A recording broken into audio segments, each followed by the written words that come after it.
السلام علیکم ناظرین، میں اسنا فاطمہ آپ کے سامنے حاضر ہوں ایک نئے ویڈیو کے ساتھ۔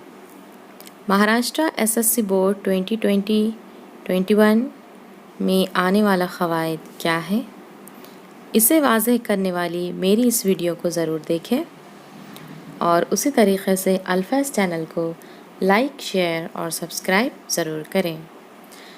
اس چینل پر آپ لوگوں کو 9th اور 10th کے videos, animations, M C Qs اور نیومیریکلز اویلیبل ہیں۔ اسی طریقے سے 11th اور 12th اسٹینڈرڈ کے فزکس، کیمسٹری اور بایولوجی کے ویڈیوز بھی اپلوڈ کیے جا رہے ہیں۔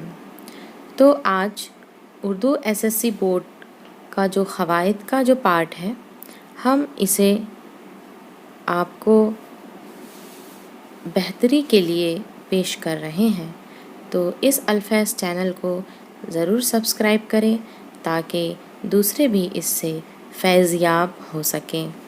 تو آئیے شروع کرتے ہیں۔ قواعد پر مبنی سوالات آپ کے امتحان کا لازمی سوال ہے، جو سوال نمبر 4 الف اور ب پر مشتمل ہوتا ہے۔ یہ کل 16 نمبرات کے لیے مختص ہے۔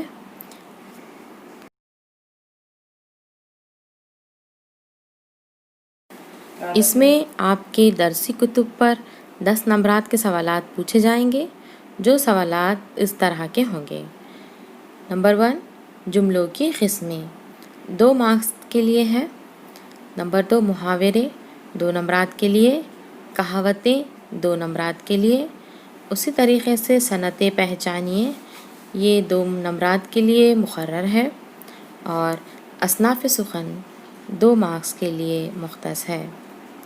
اصناف سخن میں آپ لوگوں کو نثری اصناف اور شاعری اصناف پر مشتمل سوالات پوچھے جائیں گے۔ اس طرح سے آپ لوگوں کا سوال نمبر 4 الف یہاں پر ہم نے دیکھ چکے ہیں۔ آج کے ویڈیو میں ہم قواعد پر مبنی سرگرمیوں میں جملوں کی اقسام 2 مارکس کا جو سوال ہے اس پر روشنی ڈالیں گے۔ تو آئیے شروع کرتے ہیں۔ جملوں کی قسمیں۔ جملے 3 طریقے سے یہاں پر بتائے گئے ہیں: مفرد جملہ، مرکب جملہ اور مخلوط جملہ۔ یہ تینوں جملوں کی قسمیں ہیں۔ جملوں کی اقسام سے قبل آپ کو جملہ کیا ہے یہ سمجھنا ضروری ہے۔ تو دیکھیے، الفاظ کے ایسے مسلسل مجموعے کو جملہ کہتے ہیں جس سے سننے والا بات کو پوری طرح سمجھ لے اور اس کا مفہوم حاصل کر لے، چاہے بات تحریر میں ہو یا تقریر میں۔ یعنی جملے کے ذریعے آپ سامنے والے کی بات کو سمجھ لے یا وہ آپ کی بات کو سمجھ لے، اسے ہم جملہ کہتے ہیں۔ تو پہلی قسم مفرد جملہ دیکھ لیتے ہیں۔ جملے کا پہلا فقرہ مبتدا اور دوسرا فقرہ خبر کہلاتا ہے۔ جس جملے میں صرف یہ 2 اجزاء پائے جاتے ہوں اسے مفرد جملہ کہتے ہیں۔ یعنی کیا ہے کہ اس میں 2 اجزاء ہونے ضروری ہے، مبتدا اور خبر۔ اب مبتدا کیا ہے؟ مبتدا یعنی کہ سبجیکٹ۔ جیسا ہم مثال کے ذریعے آپ کو سمجھا رہے ہیں، ریحان خوب رونے لگا۔ اس جملے میں کون رونے لگا؟ ریحان۔ تو ریحان ہو گیا ہے مبتدا اور خوب رونے لگا یہ ہو گئی ہے خبر۔ دوسری مثال دیکھ لیتے ہیں۔ اچھی ناول بار بار پڑھی جاتی ہے۔ اس میں اچھی ناول یہ مبتدا ہے اور بار بار پڑھی جاتی ہے یہ خبر ہے۔ تیسری مثال لے لیتے ہیں۔ افسانے میں جذبات کی عکاسی ضروری ہے۔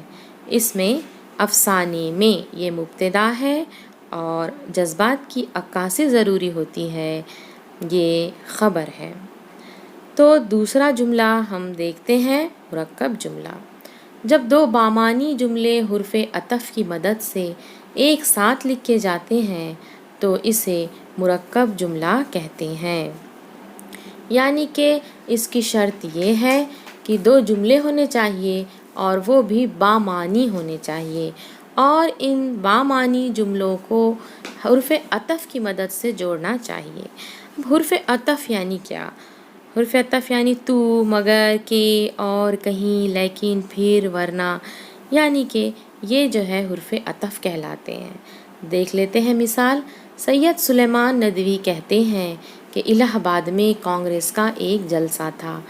اب اس جملے میں سید سلیمان ندوی لکھتے ہیں، یہ ایک جملہ ہے، بامعنی جملہ ہے، اور الہ آباد میں کانگریس کا ایک جلسہ تھا، یہ بھی ایک بامعنی جملہ ہے، اور ان دونوں کے درمیان حرف عطف کے کا استعمال کرتے ہیں۔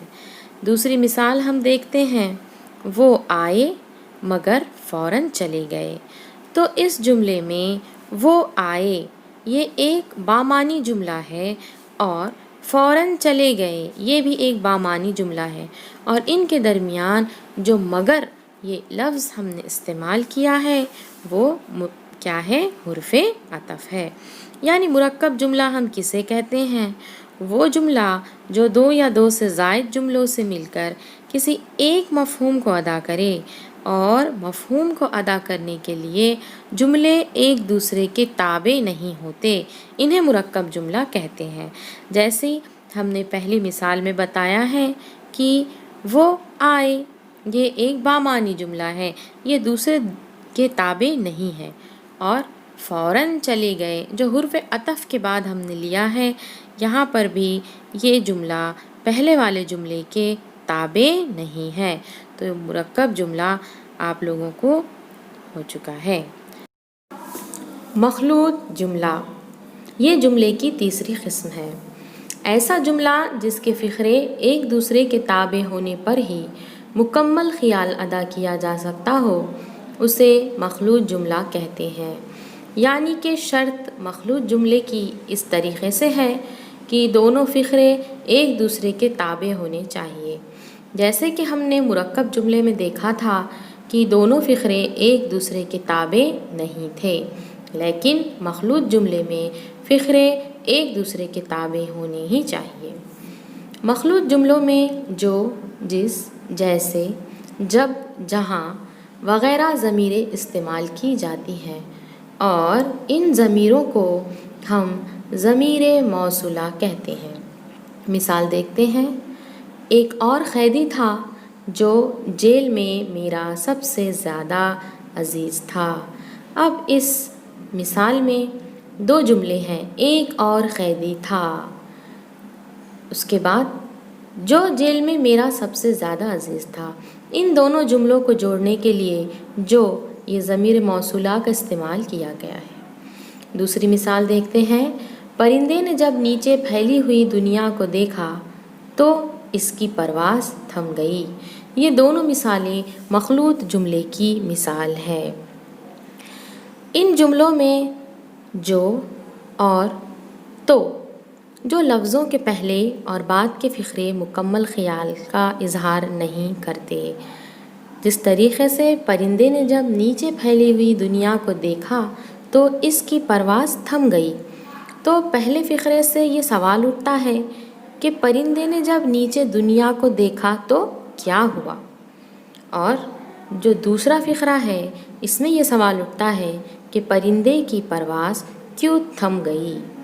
یہ دونوں فقرے ایک دوسرے کے تابع ہیں، یعنی جن کے معنی اپنے آپ میں پورے سمجھ میں آتے ہیں، جب تک ان فقروں کو ملا کر نہ پڑھا جائے تو مفہوم واضح نہیں ہوگا۔ ایسے جملوں کو ہم مخلوط جملہ کہتے ہیں۔ تو عزیز طلباء و طالبات، بتائی گئی تمام مثالیں اور جملوں کی اقسام انشاءاللہ آپ سمجھ چکے ہوں گے۔ اسی طرح آپ کو امتحان میں بھی ایسے جملے دیے جائیں گے جسے پڑھ کر آپ کو مفرد، مرکب اور مخلوط جملوں کو شناخت کرنا ہوگا۔ تو مشق سخن جاری رکھیے، انشاءاللہ اللہ تعالیٰ ذوق مطالعہ اور زیادہ کرے، آمین۔